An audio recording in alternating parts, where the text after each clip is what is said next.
what's your emergency? I'm broken and I heard shots like pops. I don't know what's happening. I'm tied upstairs. To the police who arrived on the scene, she was the perfect victim.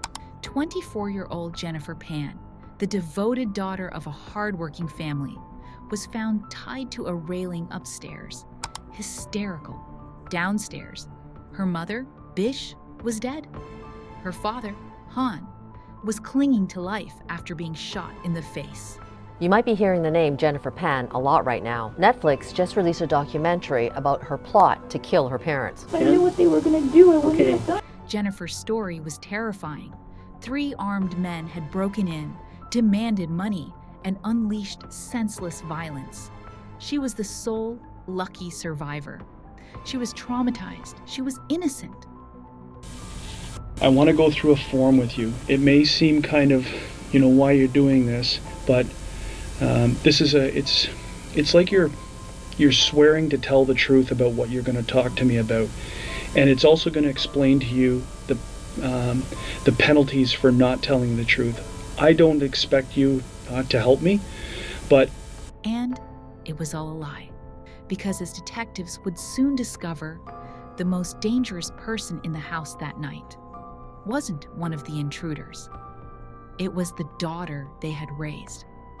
The story Jennifer told was clean.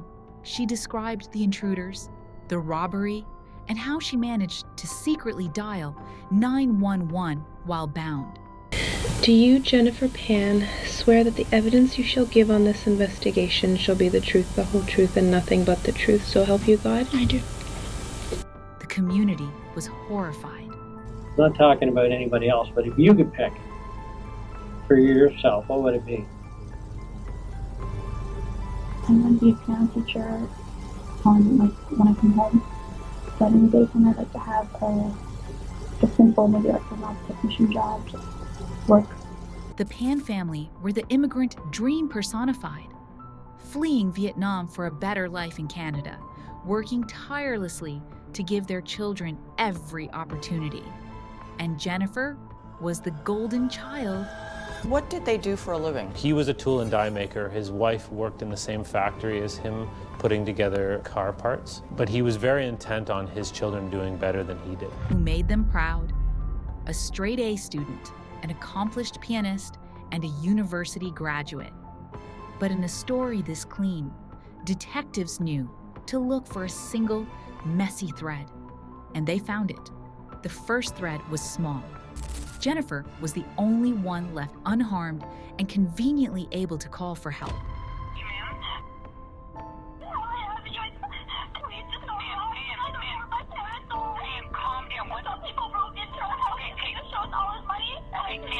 Then, a bigger one, her father, Han, miraculously survived his injuries.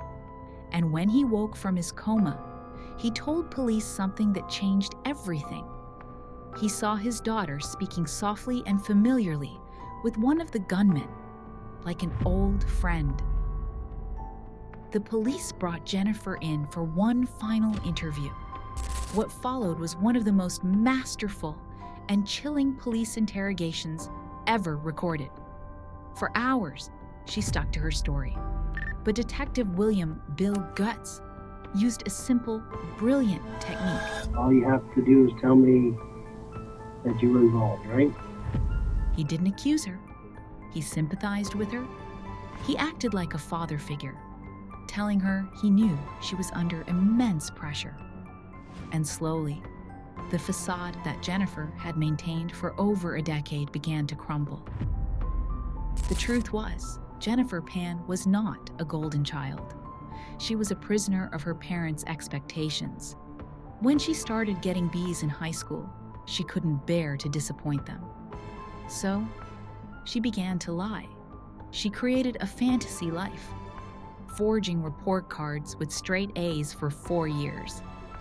She pretended to be accepted into Ryerson University, now known as Toronto Metropolitan University, even buying textbooks and pretending to attend class for years, when in reality, she was just sitting in cafes or visiting her secret boyfriend, Daniel Wong, a person her parents had forbidden her from seeing.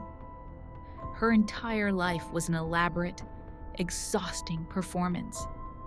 When her parents finally discovered her web of deceit, they were furious. They took away her phone, her laptop, and forbade her from seeing Daniel.